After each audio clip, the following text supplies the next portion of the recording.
I had this idea, and I told Tony about it, and I was like, everyone's got 20 minutes, and I think like 20-minute mentor would be cool idea for to put it up on iTunes and to put it up on Substack, and just to kind of get and just to have it be a vehicle for people to promote or whatever they wanted, but at the same time like have kind of like a Charlie Rose situation where it's like you get to ask them questions that and answer some questions maybe that you not aren't normally Yeah.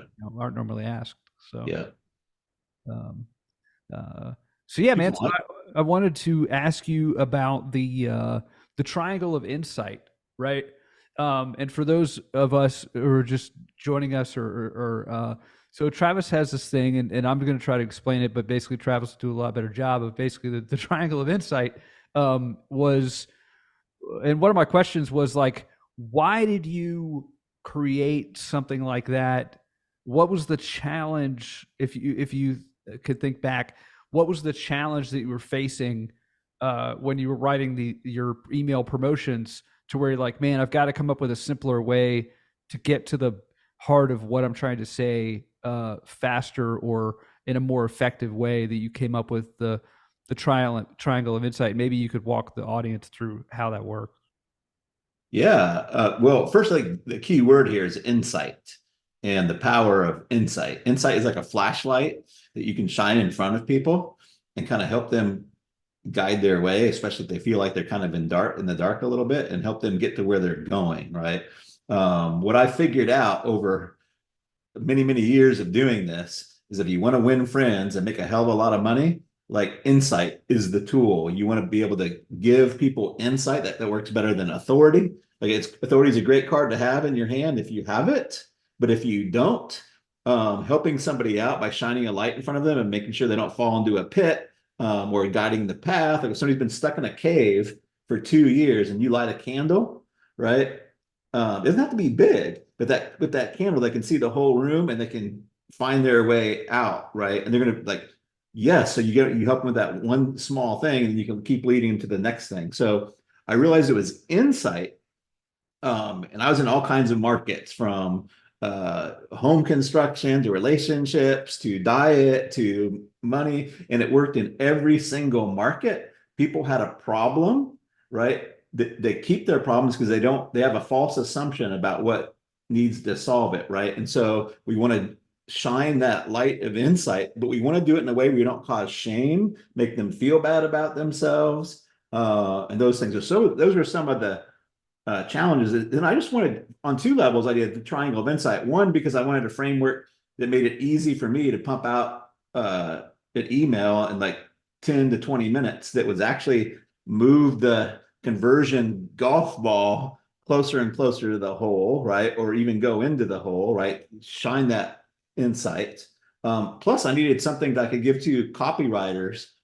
People use the term copywriters, but writing is a small part of it. What they don't know is how to pick a problem, deliver wisdom, and how to do it right. And if I could feed them the triangle of insight, then I could get like a $20 an hour writer by feeding them the triangle of insight. They didn't have to be like a $500 an hour copywriter, if that makes sense, right? So by feeding them the ingredients to the cake, they could take all those ingredients and cook it up in the oven, right? Um, Without being a master chef, if that makes sense.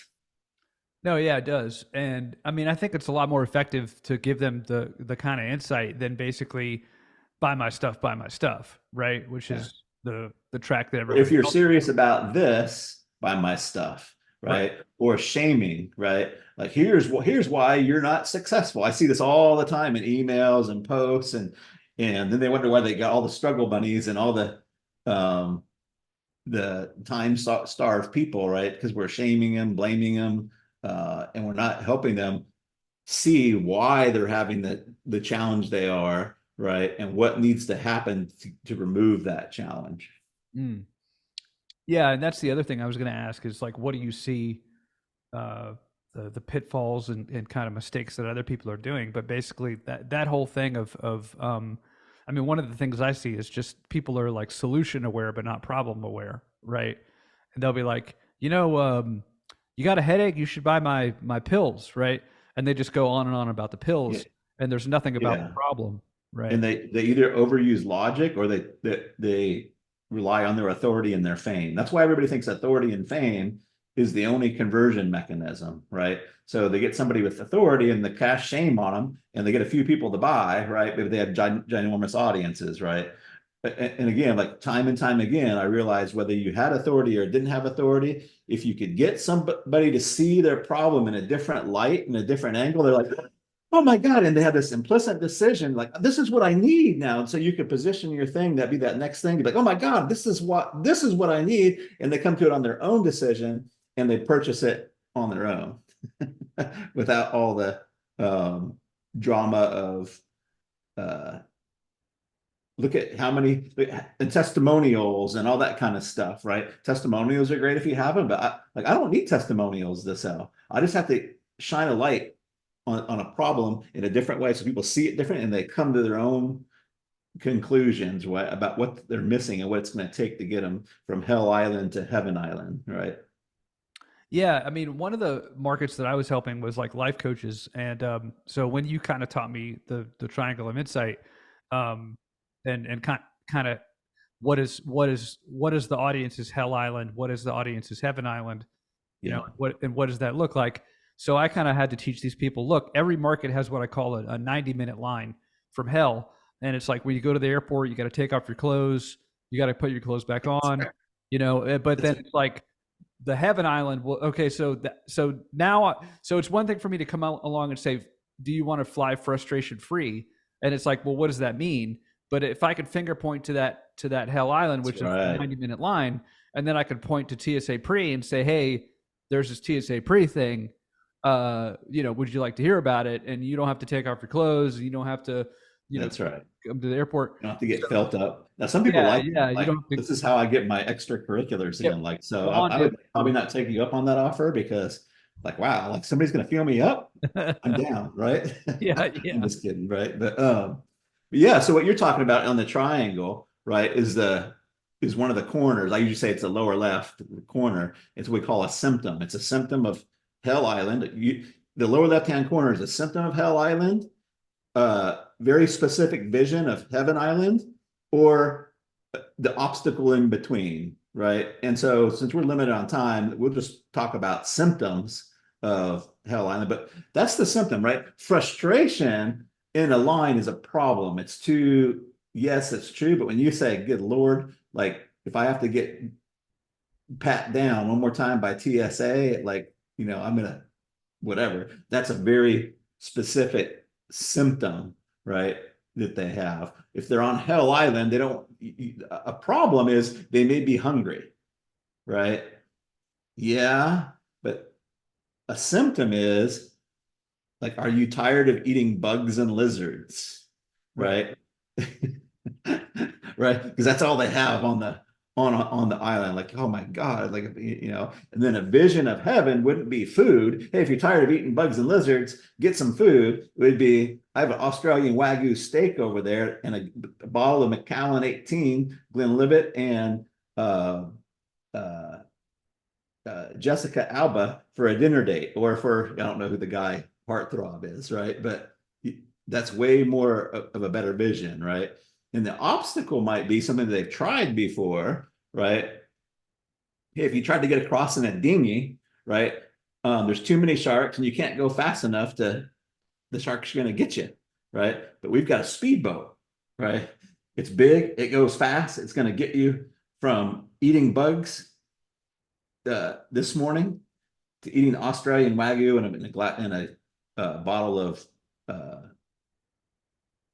Macallan tonight, right? So I kind of did the whole triangle of insight there. Right. The boat is kind of like the metaphor on that, if that makes sense. So we're kind of getting jumbled, but let's do the whole triangle and then we can do examples. Does that Okay. make sense? Yeah, yeah.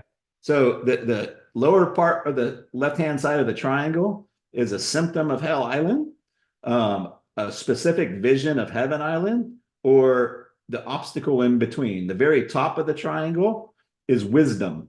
What is the insight? That's the kind of like they keep having this problem, but why do they keep having it? We want to shine that light on it. The way that we do it is in the lower right-hand corner of the triangle, which can be several things, but the two most effective ones are metaphors and stories. Personal stories are even better because now you get to put in some of your personality. Like I use all kinds of stories. When I was 11, living in Huntington Beach, I looked like Opie from like Ron Howard, right? I was all elbows, knees, and freckles, right? And I had my bell bottoms. So I have all kinds of stories, but it helps them, especially if the audience is my age, it helps them identify with that, right? So telling them those stories, right? So now we get the triangle of insight. We have the story, right? They go, aha, because we all have junior high brains, right? These big intellectual, logical things don't hit as hard as a story, a metaphor, or any of those kind of things. So that's the triangle: symptom, wisdom, and then a story, simile, metaphor. Any of those work great, right? So what I've done is, like, the hardest part for a copywriter to come up with is usually the wisdom, right? But if I have a brand new copywriter or a brand new writer, I'm going to feed them the whole triangle of insight, right? So I might say, like, for a growing business, were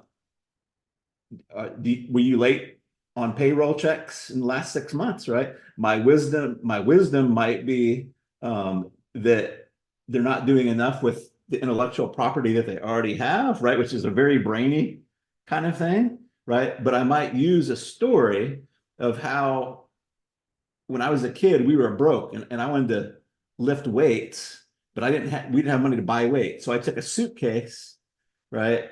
And I loaded it with bricks and put a belt around it, right? Which is really cool for doing some exercises, but completely useless for doing other exercises, right? Right. And that's kind of like the business they have. Like, if they aren't using licensing, they don't have the right tool, right? And that's part of the reason why they're having troubles making payroll, because they have a mountain of cash sitting there in the form of IP, right? And they're only using one thing to sell it, which may be courses or coaching or those kind, which are great things, just not for other things, right? Or, as another example, I'm just kind of like popping these off. You can see how fast you can do them, right?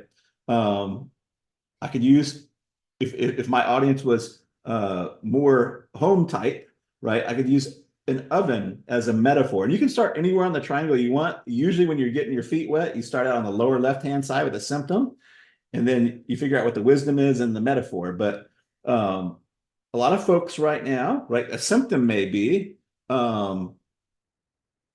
that their revenue is exceeding, or that their expenses are exceeding their revenue, or even more specific is a payroll, right? They're having trouble making payroll, right? And that's, the wisdom is, they're not using the right tools, but the metaphor may change. And I might use an oven. Like, if you're a cook and you're not using an oven in your kitchen, or salt, you're severely limited to what you're cooking, right? Money is the same way. If you're not using licensing in your IP, you're like in the business kitchen cooking without an oven or salt, right? Does that make sense? Mhm. So now they get a light, like, my God, like, how many old courses do you have sitting there? How many videos are on your YouTube channel? All that stuff is cash if you know how to put into the licensing oven. Does that make sense? Oh yeah, that totally makes sense. Yeah, And I think, like, doing it this way, you need to write far less copy as well, right? absolutely. Which is my favorite part, you know. That was a huge breakthrough for me, as well as the copywriters that we hired. We used to write long ass emails, Yeah. and sometimes we still will, depending on where we're at. But we started telling our copywriters, if you can't get it done in 2 pages of a Google document, it's too freaking long, right? So you can take, and it forces you, that triangle of insight, it forces you to get that wisdom out there really quickly, using the best shortcut known to man, which is a metaphor or a story, right? Or simile, right? And they can go, ooh, I got it. Now, usually the tail on that triangle, like a kite tail, is the offer, right? So then you would have deliver the triangle, and then have the tail of the offer. I used the story one. I used Obama the other day because it was what was it? The Obama flaw that destroys MLM enrollments, and the one of the stories my client told me was she was like people go into over explanation mode and they just keep talking and they ruin the sale, right? Yeah, I was yeah. like, well, who else went into professor mode? Oh, Obama, right? So Obama would go into like these kind of professorial things, and he would like lecture the audience, and all his staff would be like, "Don't do that. You can't do that. You know, like Professor Obama, you can't do that." And so I just thought that was hilarious that I got to use it in an email. You know, so Yeah, sometimes until you practice at it, writing 2 pages is harder than writing 20, right? yeah, I think coming up with the idea is sometimes the most challenging part. You know, but Yeah. once your antenna is out there, right? The first time people start using the triangle of insight, they cuss me. They're like, "Oh, you make it sound so easy, right?" And I call this the metaphor muscle, Yeah. right? And we have it as kids, but it kind of gets flabby as adults, but it comes right back. Like a lot of muscles, like you start to use it and you just practice with it, right? I used to just pick up something, right? I pick up an iPhone and I'd figure out, okay, how can I make this a metaphor for the wisdom that I want to get across, or the case, or whatever it is, right? But you get that muscle, and it comes right back. So the first time you try Triangle of Insight, you probably cuss me. It'll probably take you 60 minutes, but you do it a few times, right? And you can, and I write posts with it. I write, you can anywhere. You could do. I have people that do it in their videos. They do. We call them Triangle of Insight videos. They do it in their videos. They do it in email and posts, right? Especially like the shorter stuff, you need to deliver that insight as quickly as possible, right? And that metaphor and story really helps. And you've kind of tailored that into your own communities that you're building right now, and I definitely wanted to tell people about that. I mean, um, you've got several groups. I think your main group that you're building right now is what you call your Ronin group, Yeah. and that's just kind of exploded in popularity and getting and helping people with things like deal making and licensing and that kind of thing. And you know, did you want to share some about that, how people can get involved or how people can find out what you're doing?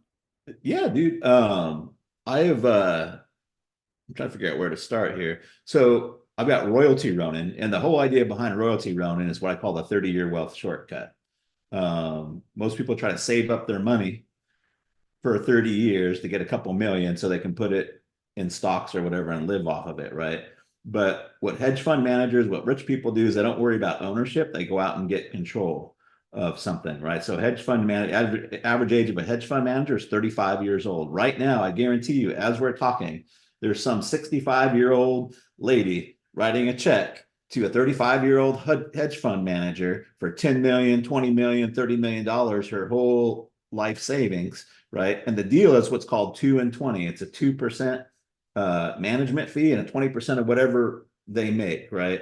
But the easiest thing to get control of now is intellectual property and data, right? And we can make these same kind of deals. Like we get control of customer lists and those kind of things that took people decades to build, and we get them turned over to us so we can cash flow them. But that's Royalty Run, and it's a paid group. Um, I have a new group I just started up. It's going to be for folks that have intellectual property already. I just want to learn about licensing. It's called Royalty Rockstars. You can go to royaltyrockstars.com.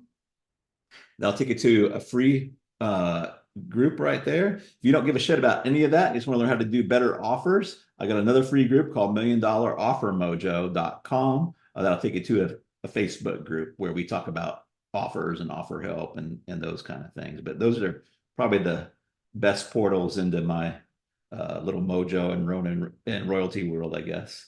Okay. Yeah, because I mean, I think there's a lot of content out there. There's a lot of IP out there that's just sitting on the shelf, not being used. You know. Yeah.